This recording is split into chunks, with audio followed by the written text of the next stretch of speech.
څرګنده تماشه چې د پدار خلکو نه کړي، د مینې لیونو کې به د شمار خلکو نه کړي.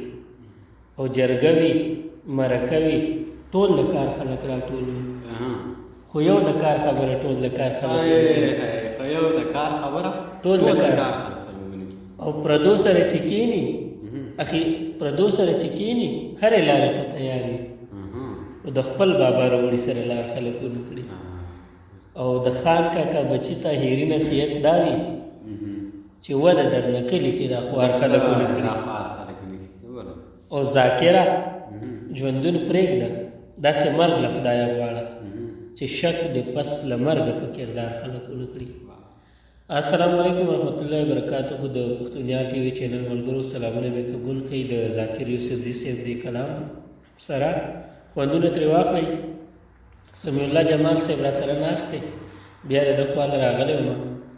نو جمال صاحب تاسو ډېر ملګري پېژنئ، زموږ ادبي ملګری دی، ډېر ښه شعر لیکي او ترنم هم ډېر ښه کوي. زرڅانګ هم د نه هېری شي دا پکې تړ شو.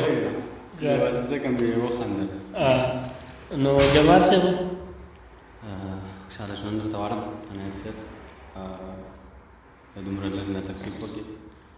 په اتېره ورځ کې ما شاکر صاحب ته وی ما یار عنایت له زړه مینه ده د ملګري سره سادي، ما وایي دا هغه جدې نه زما خواله دلته راځي. نو مننه، خوشحاله ژوند درته قربان. کلام ته وډارې کړی او غزل ووایه او بیا به ترنم به هم کوي. ویډیو څخه کېږي. کلام دی چې د غیرو او د غمازو په دمشن وسلې کېږي چې کوم طرف له ګورم پښتون وجلې کېږي. د غیرو د غمازو په لمسونو وجلې کېږي چې کوم طرف ته ګورم پښتون وجلې کېږي.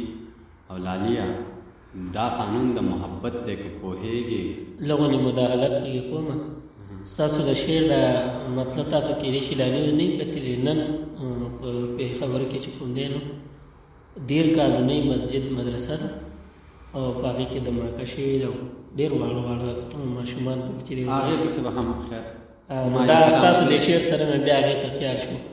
زه ارشاد مخکې زه بیا به دغه ډسکشن کوم چې د غیرو د غمازو په لمسونو وژلی کېږي چې هر طرف ته ګورم پښتون وژلی کېږي.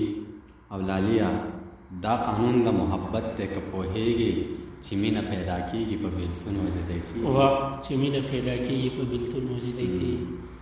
او دا دواړه د ژوند حق لري، دا دواړه د ژوندي وي، دا دواړه د ژوند حق لري، دا دواړه د ژوندي وي، دا دواړه د ژوند حق لري، دا دواړه د ژوندي وي. لیلا دې مخکې مړه شي چې مجنون وژلی کېږي. واه یا زبردست، مننه. دا دواړه د ژوند حق لري، دا دواړه د ژوندي وي. لیلا دې مخکې مړه شي چې مجنون وژلی کېږي. یارانو له دې کلي نه د ژوند کړه وباسم، یارانو په دې کلي کې ژوندون وژلی کېږي. ډېر ښه یار، ډېر زبردست، مننه. او هغوی به خامخا جمال خوري د خلقو فصل جمال چې د کومو ګډو شپون وژلی کېږي. ډېر زبردست، ډېر ښه.